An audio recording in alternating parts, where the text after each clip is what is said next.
Welcome to The Unconventional Path, Entrepreneurship and Innovation Stories and Ideas. Hi, I'm Bela Musitz, a former 3-time entrepreneur, venture capitalist, and now the recently retired David D. Ray Professor of Innovation and Entrepreneurship at Clarkson University. On the opposite side of the Atlantic, I am coming to you live from Münster, Germany. I'm Mike Wasserman, Professor of International Management at the Münster University of Applied Sciences. First, thanks for joining us. We hope you enjoy listening to this as much as we enjoyed creating it. Second, we always like to answer this question that people ask me, Mike, why the heck are you and Bela doing a podcast? And it's certainly not to make money. But Bela and I both like to learn from smart and interesting people about how the world is changing, about how innovation and entrepreneurship are evolving, and overlay our observations and compare them with the lessons we've each learned over 3+ decades as entrepreneurs, investors, managers, and professors. To do this, we've tapped into our network of interesting friends, former students, and business partners, along with some other interesting people we've met more recently, to bring you interesting stories, ideas, and insights into innovation, entrepreneurship, and the people that take unconventional paths to find happiness at work and in life. Yeah. Hey, Mike. So this week I interviewed Manuj Aggarwal. He is a really interesting fella. He's started a company called Tetranoodle Technologies, which is based in Vancouver, Canada. And what he basically does is he works with various different startups and startup founders and helps them sort of get their companies launched and help them to introduce their innovative products to the marketplace quickly and efficiently. So it was a great example of someone who's passionate and who's an entrepreneur and decided to help other entrepreneurs grow their businesses and turn that into his own business. So I thought it was pretty interesting.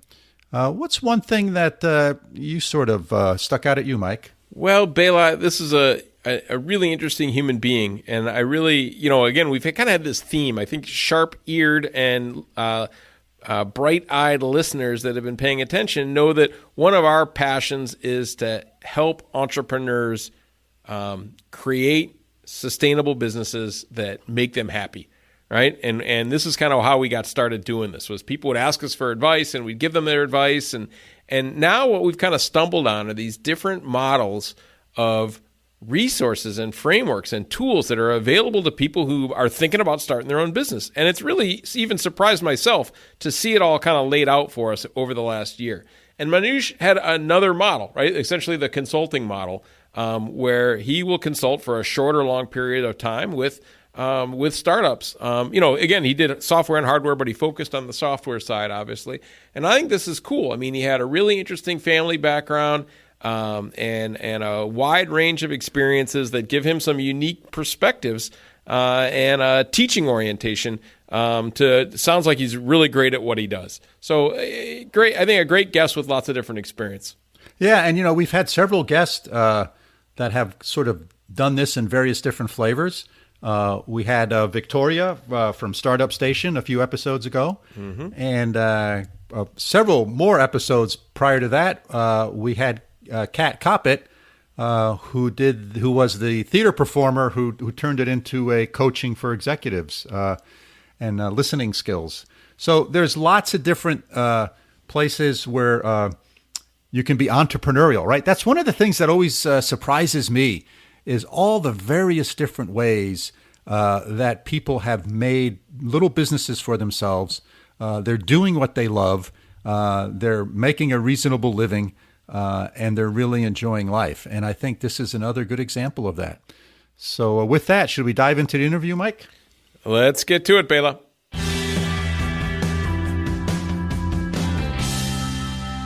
Hello, listeners.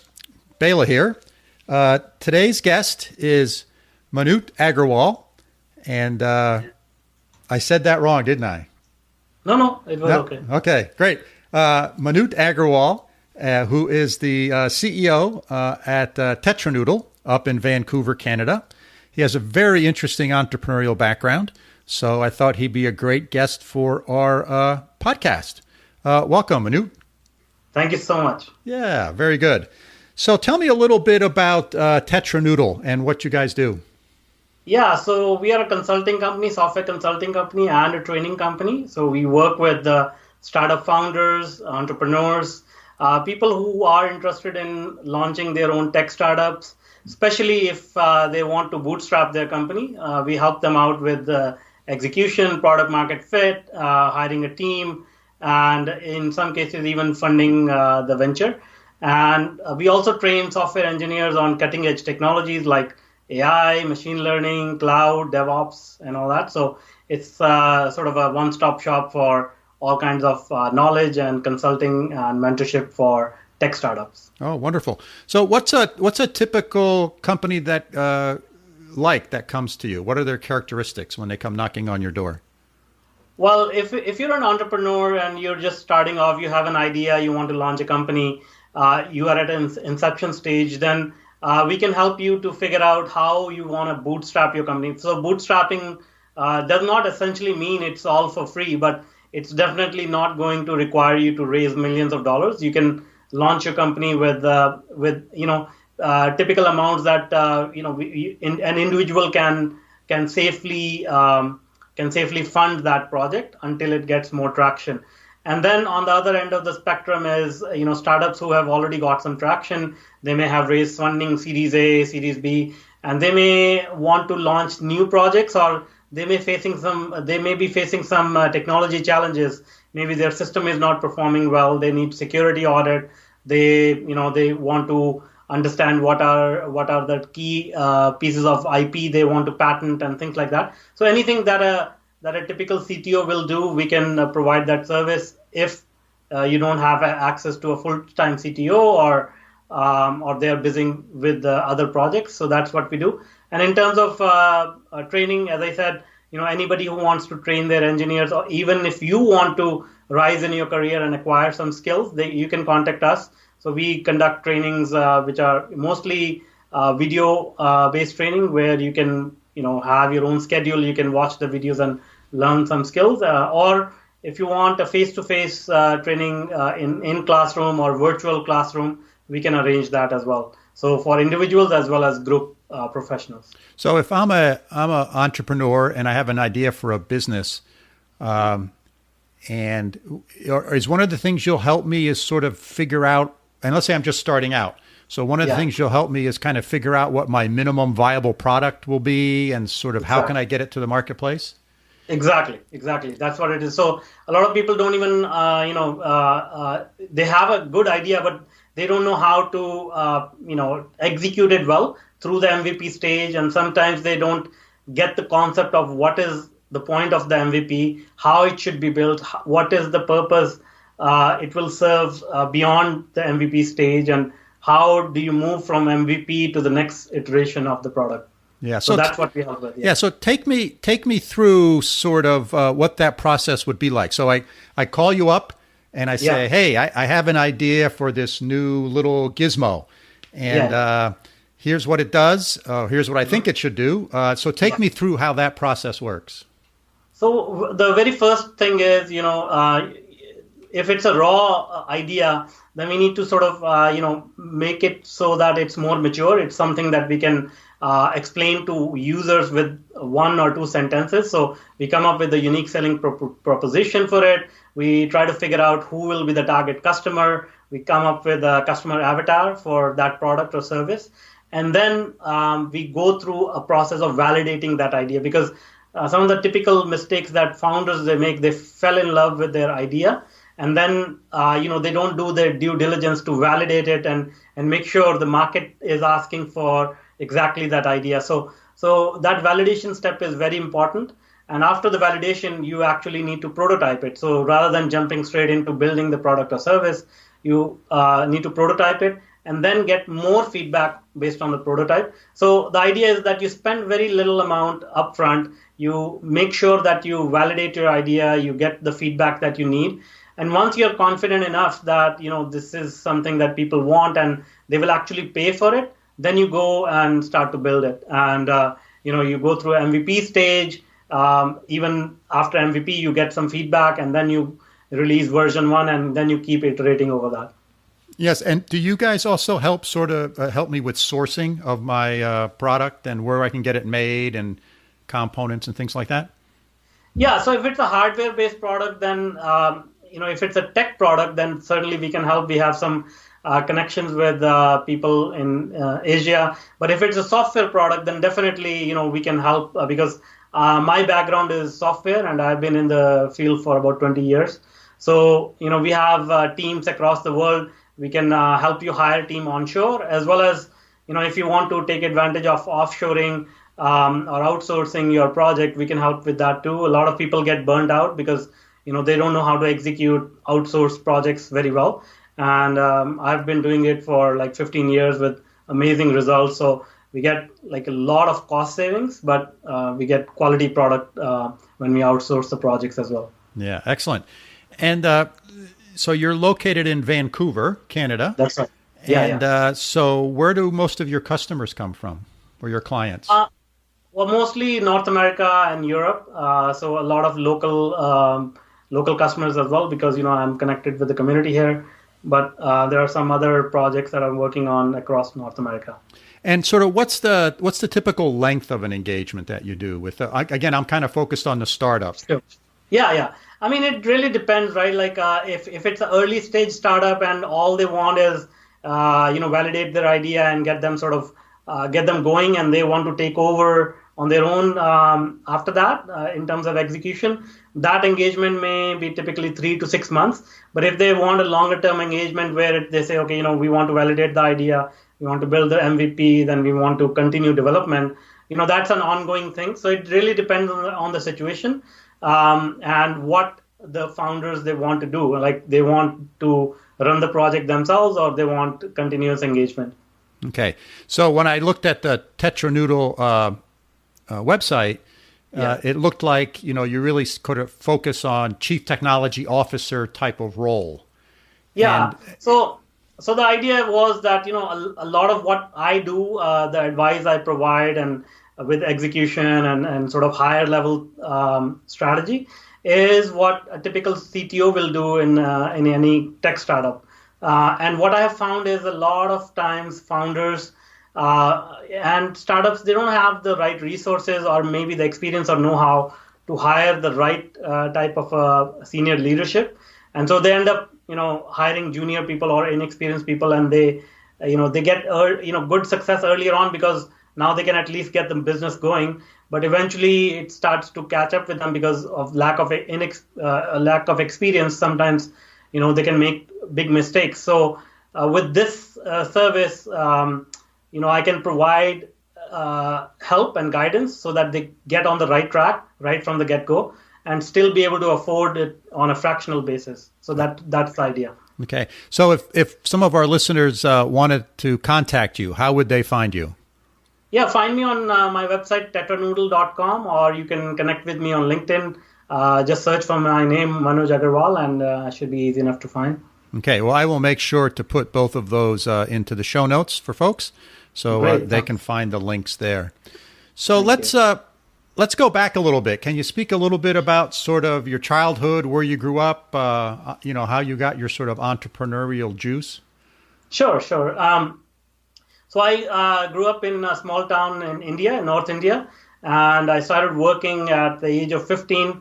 The entrepreneurial thing is, more it runs in my family. I come from a long line of entrepreneurs and businessmen, but my family is quite strict and they have their own way of raising kids. So basically, when I started working at age 15, I was working in a factory trying to sort of work my way up and learning all the skills of life from the ground up, and I had to make my own money to acquire my education and everything. So it was a self-starter kind of a lifestyle from the get-go.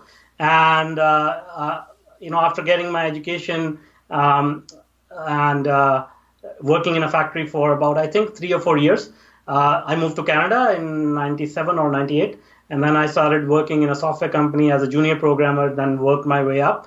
I worked with many startups, maybe like more than 30, 40 startups. Maybe, in an indirect way or a direct way, I've been helping entrepreneurs and and startup founders to get their technologies off the ground. And I've also worked with many Fortune 500 companies, Microsoft, Pearson Education, and some government organizations on some very large projects. And so through these experiences, I found some common patterns in terms of technology projects, what makes them successful or unsuccessful. And that's what I teach and mentor other startup founders to do, so that they can avoid the mistakes that other people have made or even I have made in the past. Yeah, sure. And those engagements you had with those companies that you mentioned, were you an employee of the company or were you doing that as a consultant? It's mostly consulting work. As I said, I work with multiple companies at the same time, and I provide custom sort of solutions based on the requirement of the client. No, I guess my question, I didn't ask my question well. Historically, back when you first came to Canada, was your role as a consultant or were you an employee? So let me give you a story around that. So, I joined a company, as I said, as a junior programmer. That was right after I came to Canada. So I was lucky enough to get a job, but in 3 months, I ended up getting fired for, reasons that I can go into later. But basically, what happened was I realized that even in developed countries, you actually have to make sure that you take control of your career and you are on, you're not at the mercy of your manager or boss who can lay you off, or even the economy can go bad. So I basically turned from permanent employee to consulting work in the very beginning of my career, so that I can work with multiple clients and sort of work as a consultant, as an independent consultant. So if I need to make a shift in my strategy, or I need to work with a different type of tech stack, I can freely do that. So to answer your question, yeah, most of the projects that I did were as an independent consultant. Very good. So I think there's a fair number of folks who listen to this podcast who think about consulting and like the sort of notion of having their own business and being able to be flexible and getting exposed to a lot of different types of problems to solve and work on. Exactly. What if someone was thinking about going into the tech consulting business? What sort of advice would you give them? I always tell them two things. One is do what you love. So try to find out exactly what you enjoy doing and make sure that you take up work within that field, because consulting is not a very predictable profession, because some months you may go, especially when you're starting off, you may go without any work. So if you don't enjoy your work, it becomes even harder to get through that period as you're growing. Secondly, look at niche skills. Don't go for skills that pretty much everybody has. Like I don't mean to put down anybody or say anything negative, but there are skills like basic scripting or PHP programming. I mean, these are great skills, but you will find a lot of competition in these fields. So try to look for fields like maybe look at machine learning, look at blockchain. So these are popular technologies which everybody wants to implement in their stack, but there are not many people around who understand these technologies. So always try to look for niche skills. And even when we are through this period when blockchain may become mainstream in a few years, and AI and machine learning may actually be so advanced that they can actually write their own programs, there will be other niche skills that will come up. So make sure that you are up to date on where the industry is going and force yourself to, acquire those skills, get familiar with them. And if you like any of those skills, then focus on getting work in those fields. I think that's the key to success. Great advice. So a lot of the consulting folks that I run into over my career, many of them are very sharp technically. They really understand their technology. And there's always struggling to find customers. Yeah. So obviously you've been successful at that. So what sort of words of advice would you give to someone on how to find customers, how to identify them, how to vet them, and then how to kind of win that engagement and maintain that engagement? Yeah. So as I said, initially it's going to be a lot of hard work to talk to a lot of people. Social media is really relevant here. When I started, there was no social media, so it was just basically word of mouth and talking to a lot of people face to face, and that never gets old. So if you have the opportunity, go out there and talk to people, go to networking events and present your profile. But in the online world, use LinkedIn, because if you're trying to be a consultant, most likely it'll be, you're trying to go into B2B space, because consultants mostly work with other businesses. So use LinkedIn heavily as much as you can. Try to understand how LinkedIn works. Raise your profile, make sure it's optimized, it's speaking to your target audience, and engage with people, and slowly get their names, get your names out there. And after you close your first couple of deals, make sure you provide tremendous amount of value, even if you don't make a lot of money. But you need to make sure that you get good referrals from your clients, especially the ones that put faith in you when you're just starting off. So those referrals can be used as marketing collateral for your next set of clients and so on. Yeah, very good. Very, very wonderful advice. So as you think about your business, how do you think it will evolve over the next 5 years or so?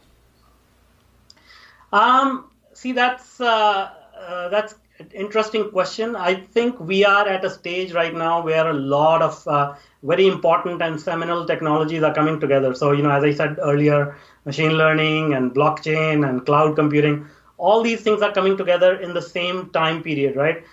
Generally, it happens that, we have one major sort of technology that takes off, like internet came along or PC came along. There was not like, a period in our lifetime where all these key technologies were coming together. So this is a very interesting time. And I think all these things will actually change radically how we live, work, and play. So next 5 years are going to be interesting. I don't know how it will unfold, but the emphasis will be on these technologies and anything else sort of that matches the caliber of these technologies. So we'll see a lot of use cases being encapsulated by blockchain, a lot of AI coming into everyday objects, everyday gadgets, a lot of the computing infrastructure moving into cloud, and the way that we used to work with servers and laptops and desktops, that may start to wind down.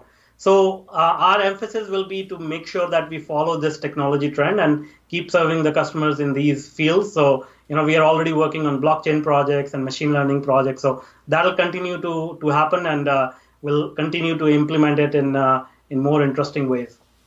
So running your own business, and you're in a business that has a lot of peaks and valleys from the point of view of sort of, you get a couple of big contracts, you have a ton of work to do, and then maybe there's a period of time where you have less work to do.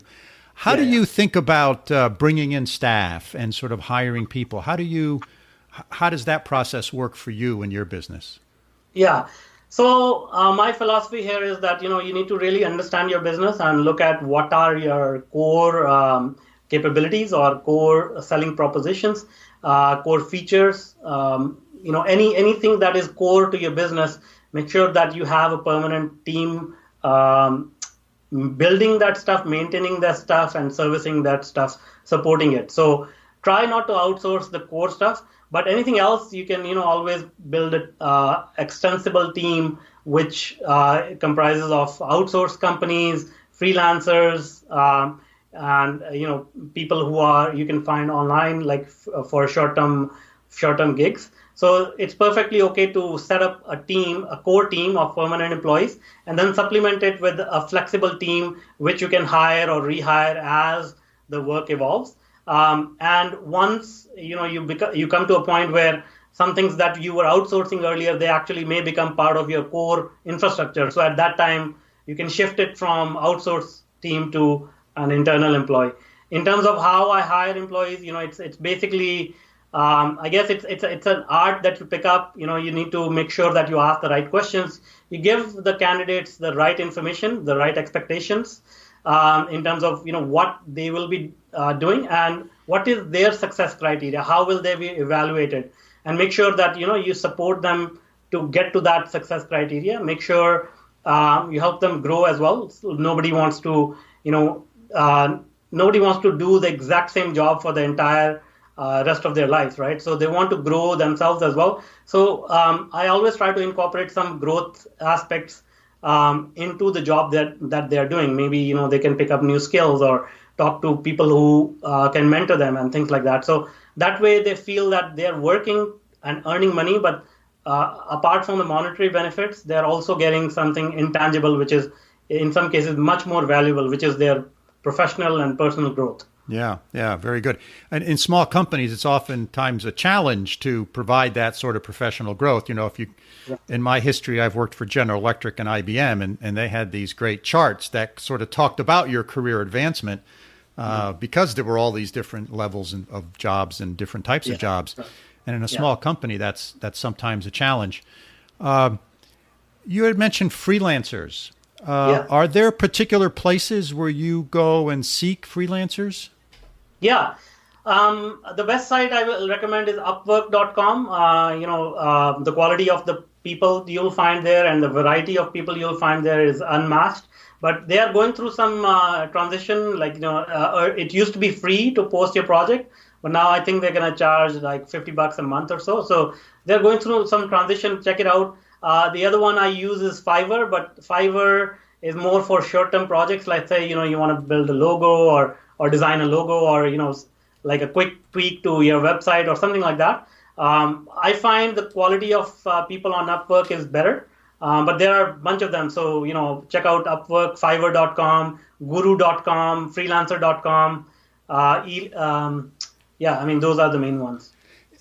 And so speak a little bit about how you vet a potential freelancer. How do you sort of get through that?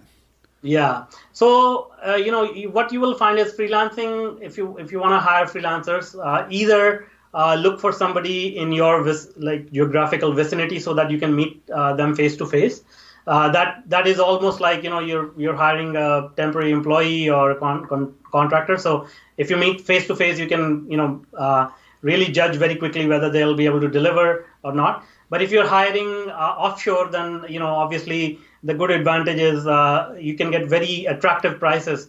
And because of these pricing, what I do is I try to use that as part of my hiring process. So instead of hiring one person for the same job, I hire 3 people and give them a very small task out of the main project. And then I ask them to complete that task. And based on the performance and the communication and their expertise on that task, then I can get a very good understanding of, out of these 3 people, who will be the right person to complete that job. So, that is sort of the process I used earlier on when I started working with freelancers. But now it's after gaining some experience, you can see, whether this person will be a good fit. But if it does turn out that, it's not a good fit, then try to make a swift action and let them know right away that you don't want to continue with them anymore. And the advantage with freelancing, hiring freelancers is like, you don't have to worry about severance pay and things like that. So it's very quick.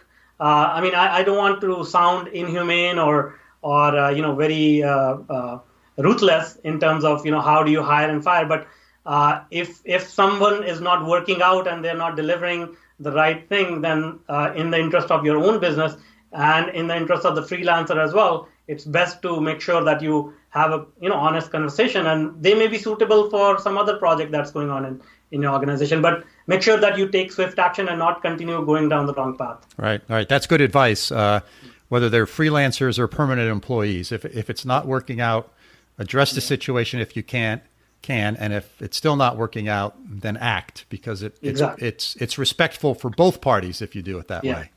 Yeah, very good. When you think about a consulting business like you have, do you bill by the hour, or is it by the project, or is it some blend of those?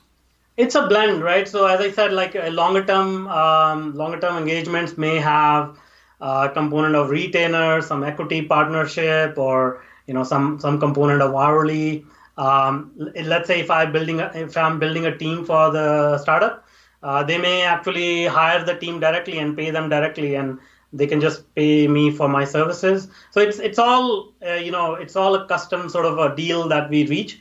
But if it's like a very short-term engagement, a few hours here and there, we could do hourly as well. Yeah, very nice. Do you think there's an optimum size for a business like yours? I mean, you see some consulting businesses that have thousands of people, employees, and others are a sole individual.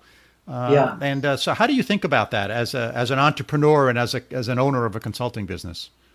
I think any business can be scaled as long as you know how to scale it. So, in a small boutique consulting company, the personal touch and, working directly with the founders, that's the advantage. But that can scale as long as you can find the right type of people who understand, how to provide this kind of service. The moment you start, and I don't know what that level is for my type of organization.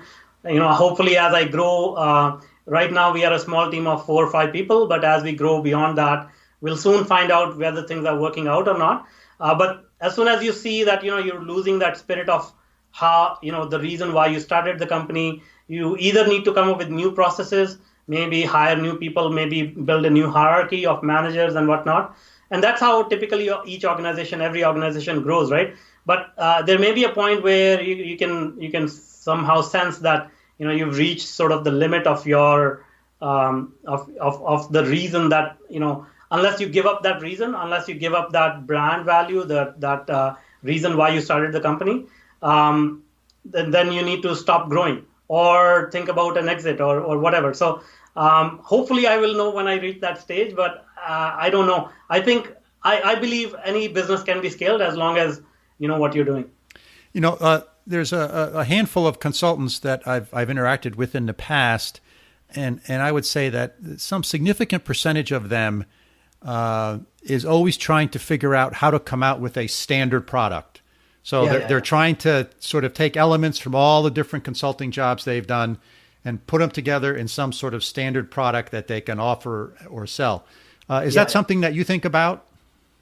That's a very good idea. I always think about that for sure. You ask me, how do you charge? So I would have loved to say, hey, we have 3 packages and package A costs this much, package 2 costs this much. It's easier for people to understand and digest. But in consulting also, by the nature, is sort of like a customized service that you provide, right? So with this type of service, it's sometimes difficult to productize it. But I will say it's a very good idea. For example, we have productized our training courses, right? So there are special skills we teach, and each skill will cost you this much.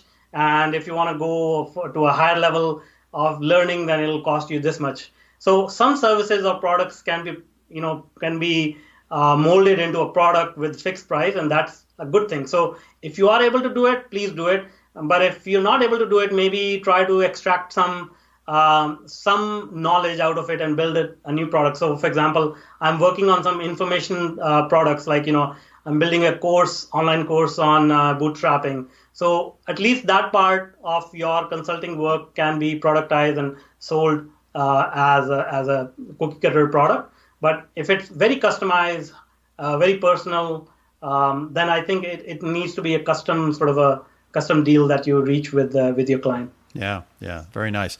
So one of the things that when you're in a consulting business, you're always out looking for potential clients. Mm-hmm. So you're always sort of selling.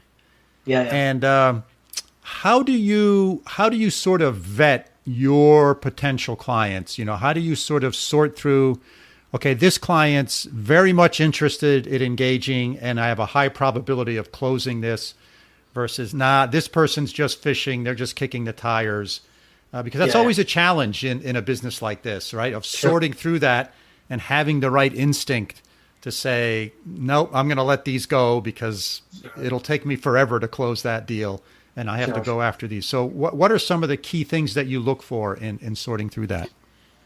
Well, the very first thing is you have to know your own value, because if you don't know your own value and what you provide to your own customers, you will not be able to assess whether this is the right customer for you. Because the next step in this process is when you talk to your customer, obviously you need to understand what they need, and then you need to assess whether you can deliver.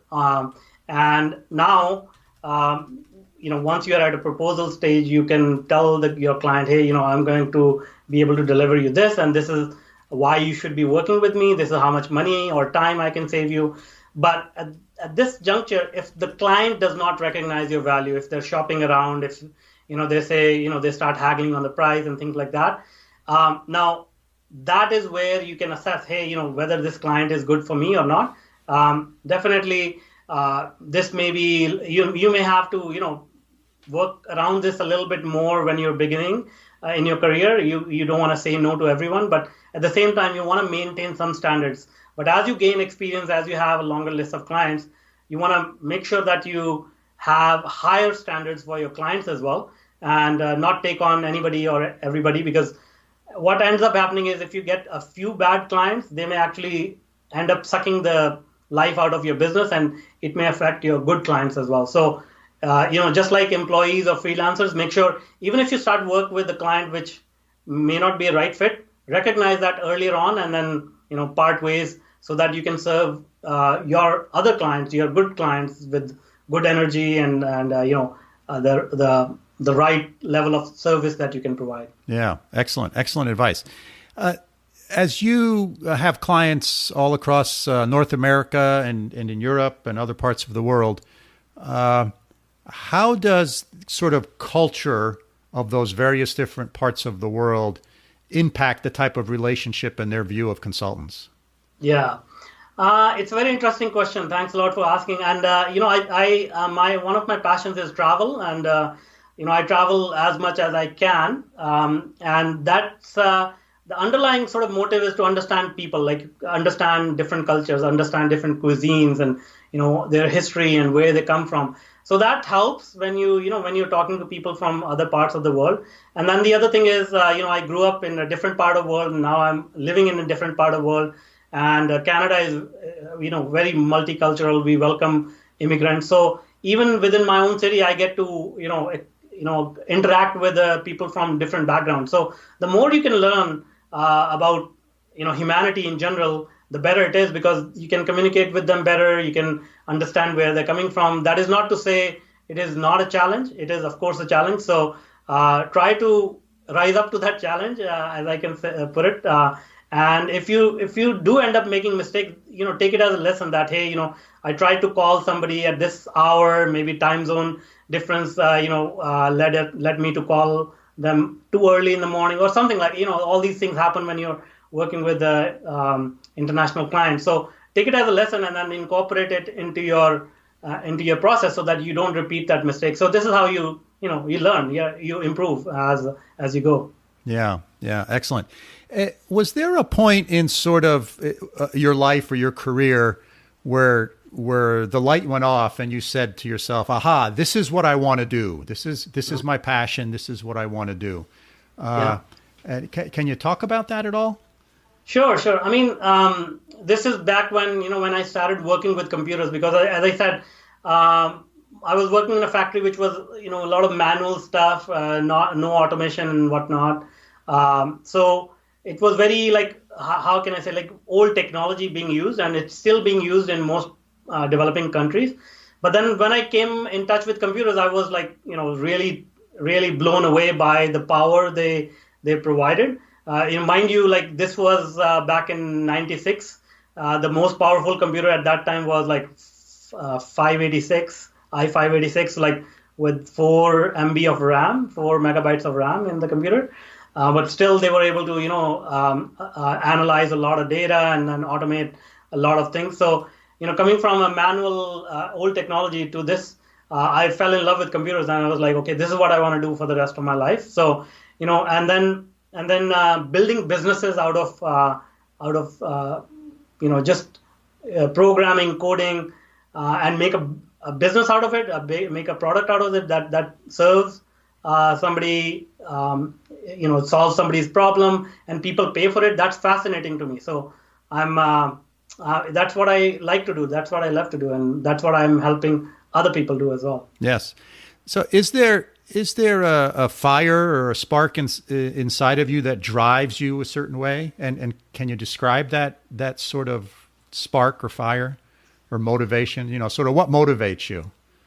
Yeah, motivation. Again, in my business, it's more like I have done some amazing projects.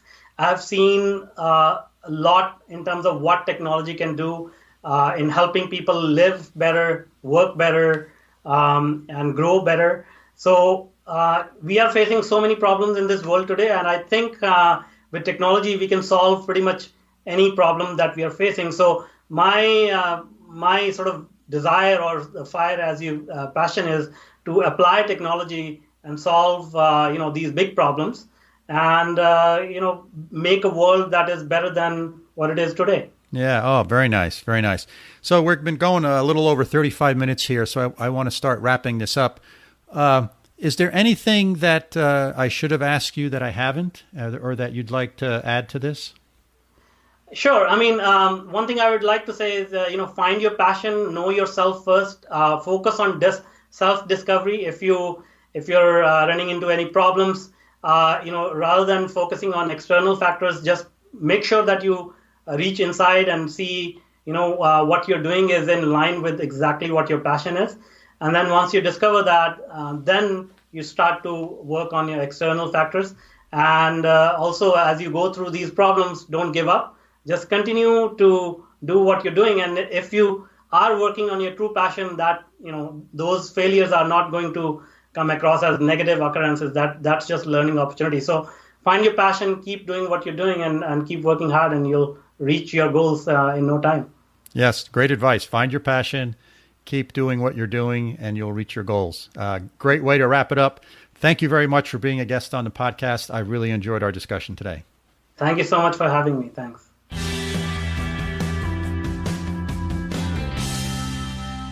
Bela, that was fascinating. Manuj had a lot of interesting points. What struck you as particularly interesting?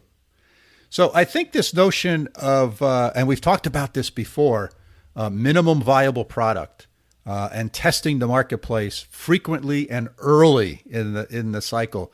It's a lesson I learned in the first business that I was co-founder of, where the first time we talked to a customer or a potential customer was at a trade show where we were exhibiting our product. And it was way too late. The product had been designed.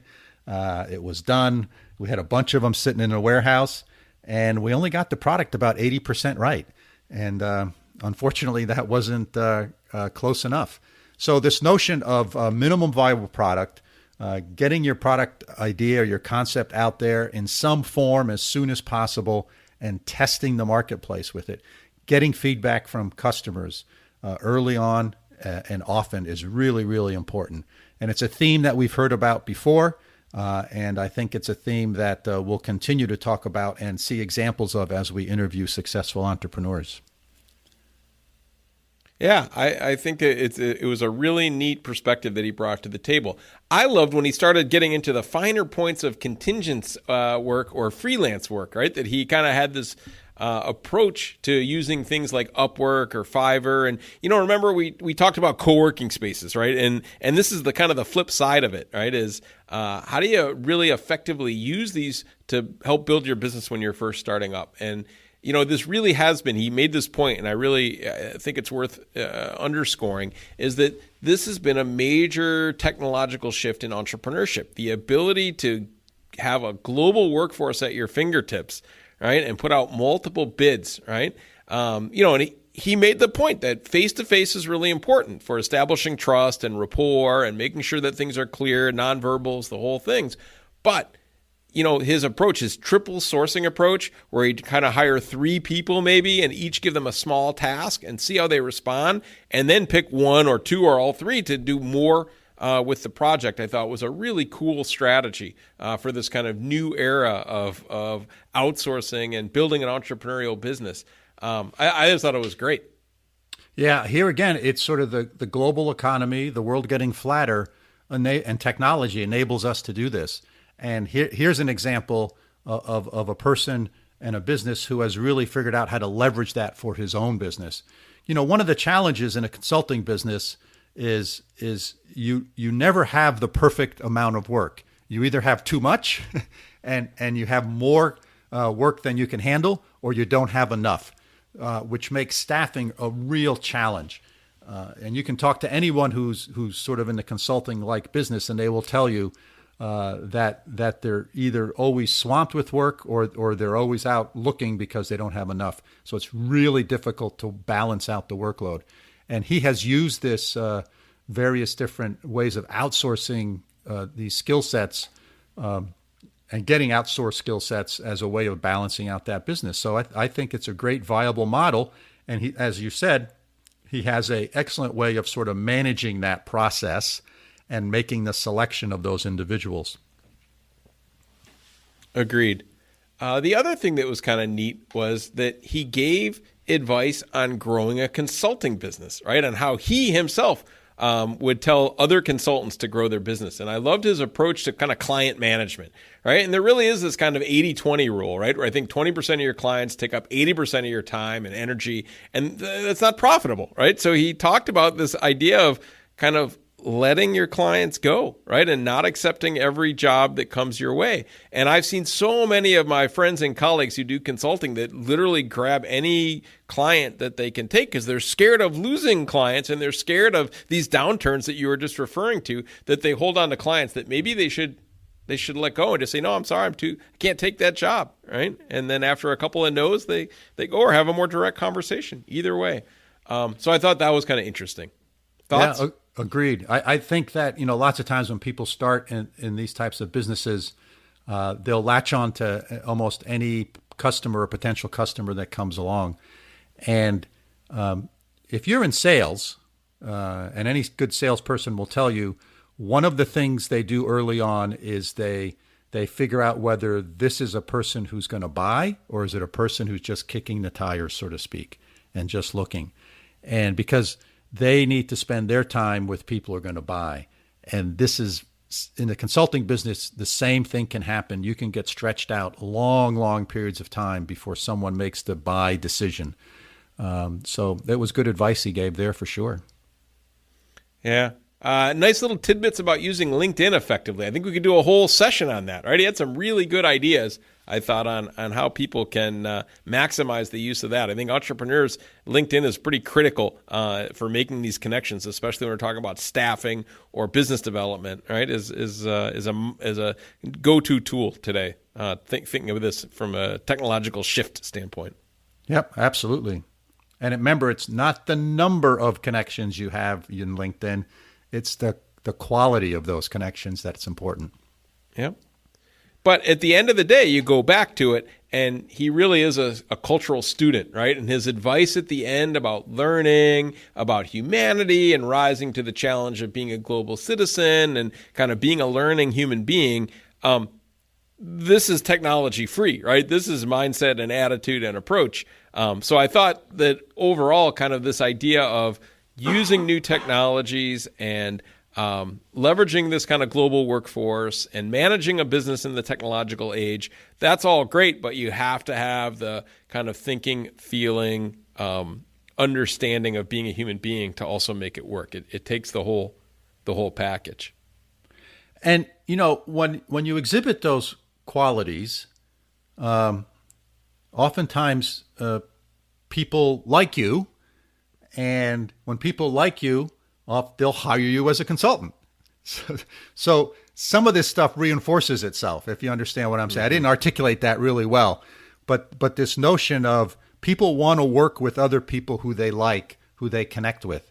And he certainly, I was ready to hire him at the end of the thing. I don't have anything for him to do, but I was ready to hire him, right? I said, this is a good person, right? Yep. And so he's a good person first, and then that kind of builds that trust and that rapport where you say, okay, I'm willing to engage with this person in some form of a relationship, and I think that's a good lesson there. Yeah, the world is small. Don't be a jerk. Right. Definitely. Right. All right, my last question for you, Bela, is we've seen this common thread. If you look back at, I don't know how many guests we've had so far, 38 or something like this, right?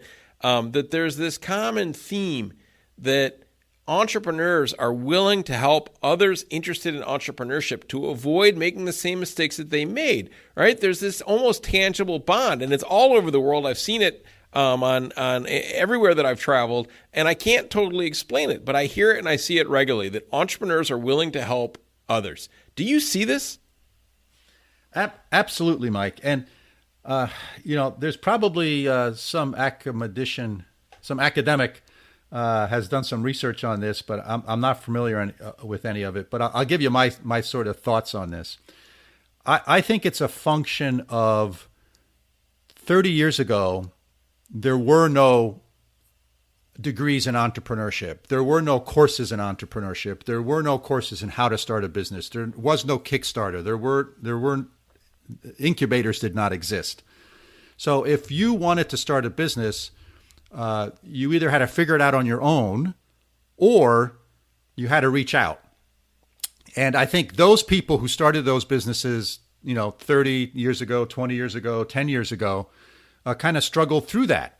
And as a result of that, out of this need, I think this community built up. People started to sort of, help other folks, and they didn't really view them as competitors.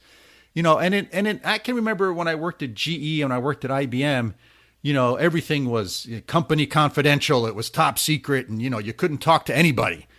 And that was the culture there.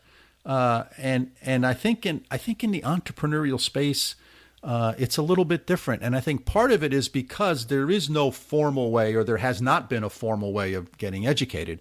And I see this, I see this I'm a sailor to some extent, or I try to be a sailor, and I see it in the sailing community. You can be walking down the dock at a marina and you see somebody else on a sailboat, and all of a sudden, total strangers, you're just starting engaging in a conversation. They'll show you their boat, you show them your boat. They'll show you how they do things, how they, the last storm they went through, what they did, etc. So this community built up. And here again, 30 years ago, 50 years ago, there was no formal way of getting educated. There were no sailing classes. So I think the community builds up because this need exists, and members who have the expertise are willing to share because it's not really a threat to them. And I think it's kind of nice to belong to a community like that. I help you, and I know someday, paying it forward type of thing. When I need help, someone will help me. So I think the same thing exists in entrepreneurship.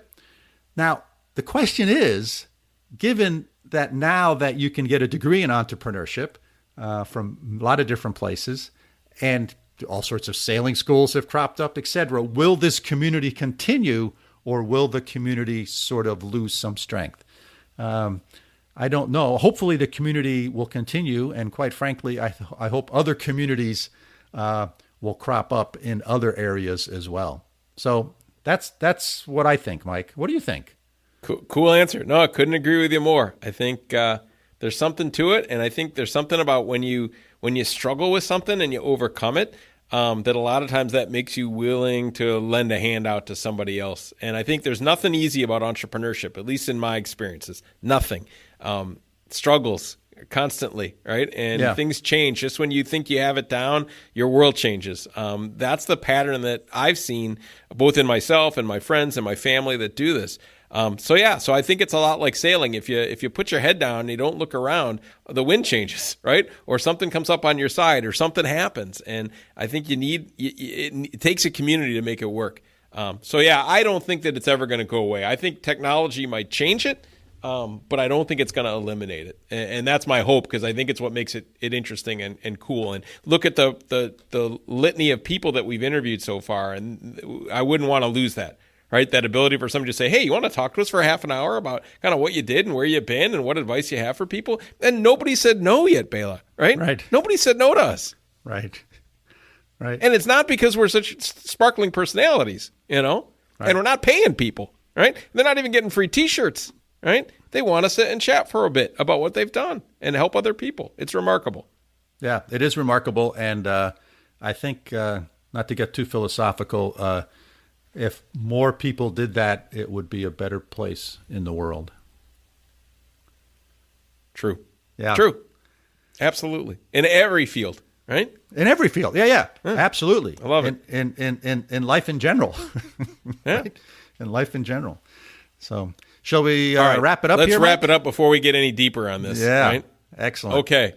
Well, thanks to our wonderful guests and listeners. We are happy that you joined us in our podcasting adventure for this week.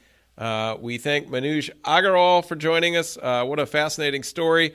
And we hope that you, the listeners, found the last hour interesting and thought-provoking as well. As usual, we have a couple of small requests. One is if you have questions about what we've discussed today, if you have suggestions about topics in the future that we should cover, more philosophical undertones of society that Bela and I can address in thoughtful and meaningful ways, or potential guests that would really help us out so you could listen more to them and less to us, get in touch with us. Our email address is bela.and.mike@gmail.com. And if you at all like what we're doing, if you could hit like or subscribe or whatever the positive reinforcement is in your podcast app, we would greatly appreciate it. And if you really want to stretch it and consider writing a quick review, that would be fantastic too. And of course, if you know other people that might be interested in what we're doing, please share us with them. So thanks for spending time with us this week. We hope you enjoyed it, and we look forward to you joining us for our next episode. Signing off from upstate New York, this is Bela. See you next week, Mike. This podcast is produced for Mike and I by our friends at Busy Media of Schenectady, New York. They can be found at busymedia.co.